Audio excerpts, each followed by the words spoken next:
Hello everyone and welcome to my guide on how to do the fourth boss in the Sunwell Plateau for WoW TBC Classic. The fourth boss is the Eredar twins. That's these two.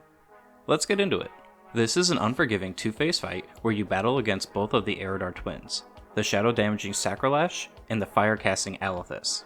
At the beginning of the fight, both twins are active along with all of their abilities.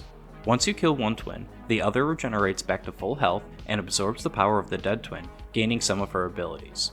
You can kill the bosses in either order, but we will focus only on killing Sacrilege first and Alithesis second. The first ability we need to talk about is one that both bosses have and is the main mechanic of the fight. Whenever Sacrilege hits you with a shadow ability, you gain a stack of the Dark Touched debuff. This reduces healing effects by 5%, which stacks up to 20 times. Whenever Alithesis hits you with a fire ability, you will gain a stack of the Flame Touch debuff, which causes 300 damage every 2 seconds. This also stacks up to 20 times. The only way to get rid of the Dark Touch debuff is to get hit with fire damage, and the only way to get rid of the Flame Touch debuff is to get hit with shadow. This means that at all times in this fight, everyone will have either a Dark Touched or a Flame Touched debuff stack. Sacrilege hits the tanks very hard and has a lot of annoying abilities. Her first ability is Confounding Blow. This hits the tank for around 7 to 10k damage and disorients them for 6 seconds. While disoriented, the boss will temporarily drop threat on that tank and begin attacking the next person on threat. To deal with this, the second tank must always be second on threat. DPS needs to watch their threat on this fight. Sacrilege's next ability is Shadow Blades, which does moderate AoE damage and puts a dot on the tank that does shadow ticking damage and slows them. This ability stacks up the Dark Touch debuff very quickly, so melee need to watch their stacks and reset them if they get too high. I will talk about how to reset stacks later.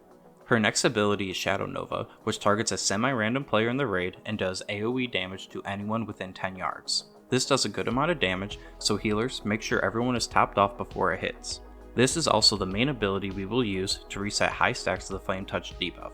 Even though Sacrilege casts Shadow Nova, the target she picks seems to be based on Alithesis' threat table. No one other than the lock tank should hit Alithesis at the beginning of the fight. This causes healers to be higher on Alithesis' threat table and ensures that Novas go into the ranged stack group to reset fire stacks. Finally, Sacrilege will summon shadow images that target random players and either hit them with melee or do an AoE Shadow Fury that damages and stuns anyone within 10 yards of it. These images cannot be targeted and will disappear after a few seconds. And that deals with all Sacrilege's abilities.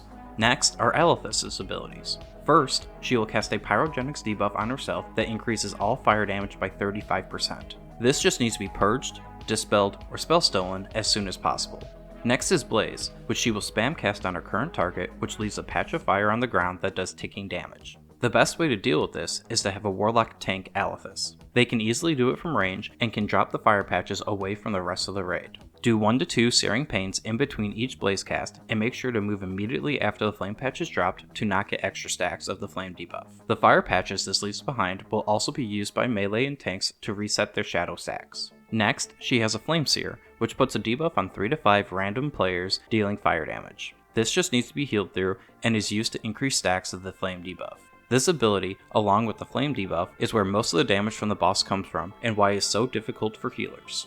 Finally, we have Conflagration. This is the most important ability of the whole fight and will cause many raids to wipe. Alithesis will target a random player and begin a 3.5 second cast. At the end of the cast, she will hit the target and splash the damage onto anyone within 8 yards, as well as disorient them for 6 seconds. While disoriented, the target will take ticking AoE fire damage.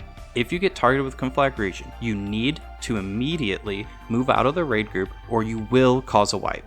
The cast is pretty fast, and even one person moving too late will be the end of that attempt. Everyone needs to give this ability the respect it deserves and be hyper aware of what they will do if they get targeted. I'm sure by the time Sunwell is released, there will be a million weak wars out there for this specific ability. I highly recommend finding one that works for you. If you do not have weak wars for some reason, then you will need to have Alithesis as your focus target on this fight. Pay attention to who she is targeting, and if she ever targets you, then you will need to run from the raid. On pull, have the Warlock tank aggro Alithesis from ranged. Then, they should move to the edge of the center circle and begin kiting the fire patches in a tight pattern. This is to keep fire patches near the melee if they need to reset their shadow stacks, as well as keep the Warlock in range of the healers. After the Warlock has pulled, the tank should jump down onto Sacrilege and pull her to the eastern side of the ring close to the wall. This positions Sacrilege as far away from the range group as possible to avoid damage from the shadow images she spawns. Melee will just stack behind Sacrolash. The rest of the raid will stack on the ledge on Triangle. You must be on top of the ledge or you will not be in line of sight of the bosses or to heal the raid. Getting on top of the ledge can be tricky, so be careful that you do not accidentally fall off of it. Anyone in the range group who gets targeted with Conflagration will run to square, and anyone in the melee group who gets targeted will run to star. Once again, this is the most important ability, and failure to move will wipe the raid. Here is another look at the positioning and where everyone will be standing. The melee will be below in the fighting area, and the ranged will be on this ledge. The melee will mostly be hit with shadow damage, and the ranged will mostly be hit with fire damage. If melee stacks get too high, they just need to run over to the flame patches that the lock will be dropping to reset their stacks. If a range gets too many stacks, they can jump down and stack with melee until they get hit with shadow damage. Ideally, enough Shadow Novas get set into the range group that no range ever has to jump down during phase 1. But if you get 7 to 8 stacks of either buff, then you should consider resetting your stacks. Phase 1 is the hardest part of the fight. Blow all cooldowns and lusts in phase 1 to bring Sacrolash down as soon as possible. The fight becomes much easier once one of the bosses dies. The healing needed to keep the raid alive in this phase is insane, so consider popping lusts for the healers. A couple notes on phase 1. Fire resistance and shadow resistance is not needed for this boss. The Warlock tank cannot have the Nether Protection talent. If you become immune to damage, then Alithesis will simply target someone else, and that cannot happen. Engineers can use a Goblin cloaking device if they get targeted with Conflag. This is very useful and serves two purposes. If you use the cloaking device while Conflag is being cast, then you will stop her cast along with any AoE damage associated with it. On top of that, you will also completely drop your threat, so you no longer have to worry about threat on Sacrolash. I suspect that Feign Death and Vanish work the same way, but I have not yet confirmed if it has.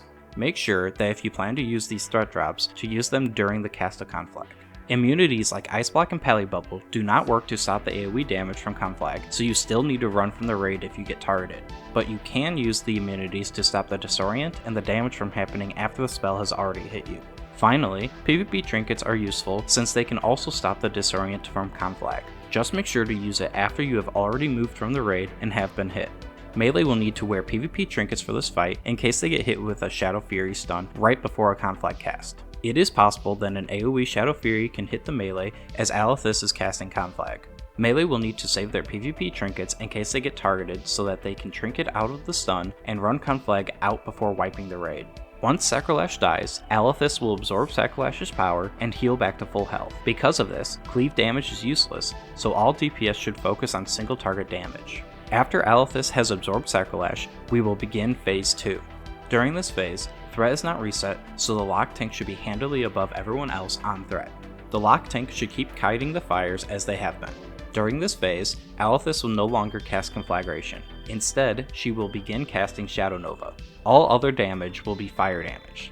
To not get overrun by the fire debuffs, the rest of the raid will jump down and stack behind the boss. Just like before, do not move if you get targeted by Shadow Nova. We want Nova to hit the entire raid so that everyone's fire debuffs are reset regularly. The lock tank needs to make sure to move into the stack group whenever she casts Shadow Nova so that they can reset their flame debuffs. The one thing to watch out for is that Alithesis can melee if you are in range between her casts. The lock tank should give a wide berth to Alithesis when stacking for Novas to avoid accidentally getting meleeed. And that is really it. Phase 2 is incredibly easy compared to Phase 1. Healers just focus on keeping the lock tank alive and topping off the raid before each Shadow Nova, and she will eventually fall. This fight is all about the raid pumping as much damage as they can to kill Sacrolash as cleanly as possible, while also never messing up Conflagration. If the raid can get a smooth transition into Phase 2, then this boss will fall. Thanks for watching, and I will see you again in my next video for the next boss in Sunwell Plateau. Good luck out there, everybody.